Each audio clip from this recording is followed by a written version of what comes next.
Hey guys, it's Cece, and today I'm going to talk about the one memory I would never want to forget. This video is being sponsored by Penguin Teen, and it is in honor of the release of the One Memory of Flora Banks by Emily Barr. The book follows 17-year-old Flora Banks, who lacks the ability to create any new memories ever since she had a tumor removed from her brain at age 10. She can remember things for a few hours at a time, and then all of those new memories kind of fade away. And then one night she kisses a boy named Drake, who is her best friend's boyfriend, and somehow when she wakes up the next morning, that memory is still in her mind. The next day, Drake leaves and moves to Norway, and Flora decides to chase after him to try to find the reason why this memory has remained. The only thing that she has in her search are the words "Flora, be brave," which are tattooed onto her hand, and she has to keep track of the various clues that she gathers in notes on her arms as she tries to find Drake and figure out what's going on and why this one memory is staying in her mind. So this book is releasing tomorrow, May 2nd, in the United States. If you're curious about picking up a copy, the information for that is in the description below. So I was interested in this book because the summary reminded me a lot of the movie Memento, which is a movie I really enjoy. And on that point, I would say it's a pretty good comparison. This book is really intense, and sometimes it can be hard to follow, but that only leads to more unease as the mystery kind of develops. It can get really unsettling because there are suddenly these moments when you recognize as a reader that Flora is caught in a loop and she has no idea, and that was really scary for me sometimes, which I think it means the book did its job as far as being unsettling and getting under my skin. I really liked the element of her writing notes on her arms in order to keep track of things that she needed to remember and how those notes could be sort of misconstrued later, and I just thought that that was a really fascinating concept.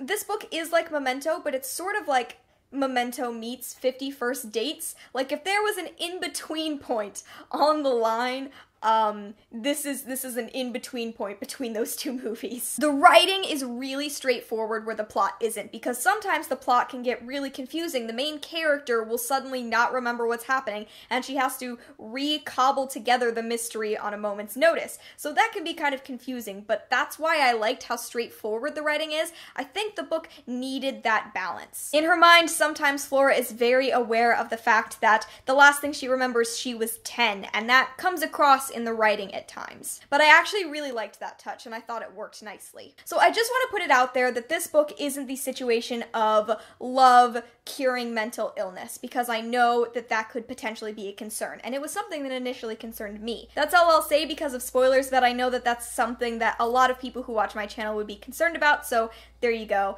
That's your little, now you know. I think it was original and well written, and I honestly flew through it. Once I started it, I really wanted to get to the end, and there would be these little mysteries dropped that I wanted to know the solution to. The plot is really fast and twisty, and Flora is a character that I really became engaged in as the book went on. I thought that she was interesting. I liked her bravery. I liked that sometimes she did get to be very vulnerable, because this is a vulnerable position to occupy, and so she got those moments, but she would also constantly reassert herself by looking at her hand and seeing the words "Flora, be brave," and I just thought that she was a really endearing character. This was a really interesting book that I definitely enjoyed, and that I think you might enjoy too, so look out for a copy when this comes out tomorrow. Just before we go, I wanted to say that this book does have a trigger warning for self-harm, just so people know that going in. So now I want to talk about the one memory I would never want to forget. And that memory is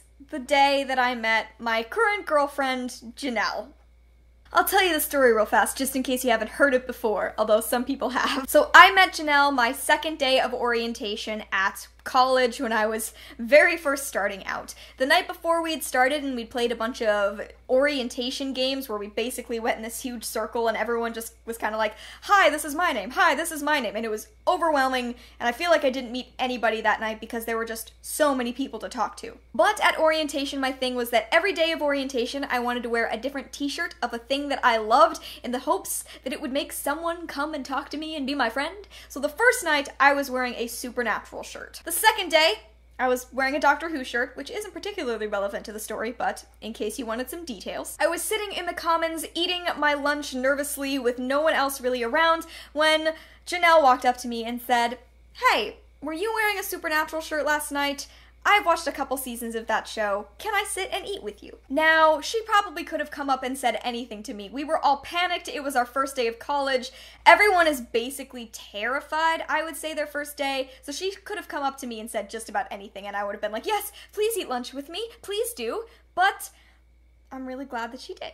We were best friends for a year, and then we started dating a little bit into our second year of school, and are still dating now, obviously. She's regularly on my channel, and I love her very, very much. I would never want to forget this memory because Janel kind of fundamentally shifted who I am as a person. College is a time when you're relearning who you are away from the things that you've known, and my friendship with her and my relationship with her really shaped who I am as a person now. She is an essential second half in my life, and I would never want to forget the moment where that actually got started. Also, you guys should have seen her face when I told her this was the memory that I never wanted to forget. Like, the blush. Anyway, that is it. That is the one memory that I would never want to forget. Be sure to check out the one memory of Flora Banks. Like I said, there's some info about the book in the description below, and it is being released tomorrow, May 2nd. Thank you so much for watching. I hope that you enjoyed hearing my thoughts about the book and all my thoughts about my lovely girlfriend, and I will see you in another video very soon.